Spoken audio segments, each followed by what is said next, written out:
Hello everybody, Sergeant Solch here back with Breaking Hurtworld. This is the very first actual Breaking Hurtworld episode. All of our previous episodes have just been generic Hurtworld episode 1, 2, 3, 4, 5, because I wasn't 100% certain that you guys are looking for Hurtworld content. There's a lot of other people that are out there doing this. So when I started getting messages saying, hey, this is Breaking Hurtworld, right? Is it coming up? Are we seeing more exploits from you? Can we expect this? Can we expect that? Are you going to be doing this more often? I said, you know what, maybe we should actually start dividing these series up into their actual playlists. Breaking Hurtworld, how to, stuff like that. So this is it. This is the very first Breaking Hurtworld. There's a couple episodes previous that are going to be put into different playlists. There's one for sure, that's the floating totems. That'll probably end up being Breaking Hurtworld episode 1. So this one's technically 2, but that's okay. It'll get sorted out, and then from this point forward, we got it as Breaking Hurtworld. So today we're using the hammer, and we're using it as an exploit to find potential raid targets. And that being said, we're using it to find totems, or ownership stakes, I call them totems, storage units, etc, etc, etc. So how you do that? Basically, you go to your hammer, hold F, and go to destroy object. Now I've set up a few things here, walls, doors, and whatnot, just to basically show you what you're looking at. Now obviously our foundations have them on the floor, like so. Those are real easy. Our floors, our ceilings, they're in the dead center of that. That's pretty easy too. Now the trusses are a little weird because they're so low, but it's basically just the same as the floor. So if you see one that's in the center of the what could be the room, but it's a little low, it's probably a truss. And then the walls are a little above center, and there should be 2 of them for every foundation segment. So it'll look like this, 1 in the center, then 2. If you have a wall torch, it'll be directly above the wall like that. Here's our door and doorway. The door is just slightly below the wall box, you see there. And then the doorway is slightly above it. So just like the foundation being in the center, the wall is pretty much in the center as well. Moving on, we have our garage door and our garage door frame. Garage door is a lot lower, about the same level as the regular door, but the frame is a lot higher. So if you see something like this, real tall with nothing in between, there's a really good chance that it could be a garage door and there could be a hidden car in there. Last but not least, we have the ramp, which is just slightly above the little box for the foundation. So you're probably wondering, Sergeant Solch, how is this an exploit? How is this useful? How does this need to be looked at to be fixed? Well, I'll tell you what. It's not just open structures like this that allow you to see the box. You could actually see the boxes through walls. So here we have a 2x2 setup, and we can see we have 4 foundations, definitely 2x2. We have our door here. That's a wall, that's a wall. If you see these 4 right here, those are walls. That's a ceiling, ceiling, ceiling, ceiling. But what's this? It's not attached to anything. It's higher than the floor, not attached to the wall. It's not above the wall. What could it be? Totem. That's what it could be. So, how do we confuse the potential raiders or exploiters from finding our totems?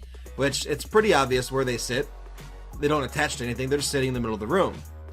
Well, for one, you need to do honeycombing.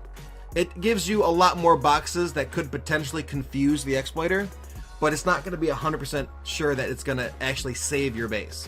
So we're looking in here, we see foundations. Come over here, we see 2 boxes right next to each other. Those are double stacked walls. We know they're double stacked walls because there's 2 of them here and here, 4 in total. So double stacked wall, double stacked wall. You see the same 2 right there. If you look at the circle in the center of the screen, that's a double stacked wall. So we know this is all honeycombing. So this is all empty. Come around the back side here. Double stacked, double stacked, double stacked. Now we've got some items that are floating in the middle there. See them right here? These items, they don't appear to be attached to anything. And if you back up, they go away. But this could potentially be what we're looking for. So we know there's honeycombing all the way around. We know we're going to have to go through quite a few different things in order to get to the center. So we're going to go with over here. Yeah, we'll go by the door. So what we're going to do is we're going to go through this wall, honeycombing. Go through here, see there's a double layered wall there so that they can't go sideways. Because you never know. Of course they're going to go this way, but double stacking the walls never hurts. We have double stacked walls leading into the center of the base. And then once we're inside here, we have a lot of storage units here and our fire pit.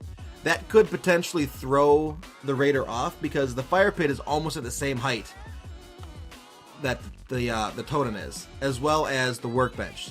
So by having a couple workbenches, a couple fires scattered around your base, there's a good chance they might get confused thinking that the totem is over here instead of over here on this side.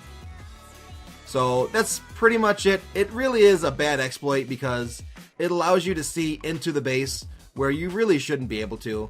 I mean, if you look right there, there's our fire, our foundation, our storage lockers, you know, there's all that stuff just right here sitting. But, you know, if you don't know what you're doing, it can be kind of hard to figure it out. But if it's a raider or an exploiter that knows what they're doing, they're going to be able to figure it out pretty quickly. So you definitely want to disguise your totem at the very least. I mean, if you don't want to disguise your storage units, that's fine. But you definitely need to surround your totem with a bunch of stuff. And not necessarily like in the same room like I did here, but have a bunch of stuff all over this 2x2 just to make it a little more confusing so they don't end up picking the right wall and just chop it through all this. You know, if they come up right behind here and then dip into this wall because this is the only square that's slightly elevated, it might just make their job a little too easy. But anyway, that's it for this episode of Brickin' Hurtworld. Hopefully you guys enjoyed it. It is an exploit and it really should be fixed. I don't know how they'll end up fixing it. Basically, you just need to be able to see the squares on the outside walls. You don't need to see the squares on the inside. There's no reason that they should show up whatsoever. So turning those off, probably a good idea. So Sergeant Solge, Brickin' Hurtworld, and we'll see you in the next Hurtworld video. Bye-bye.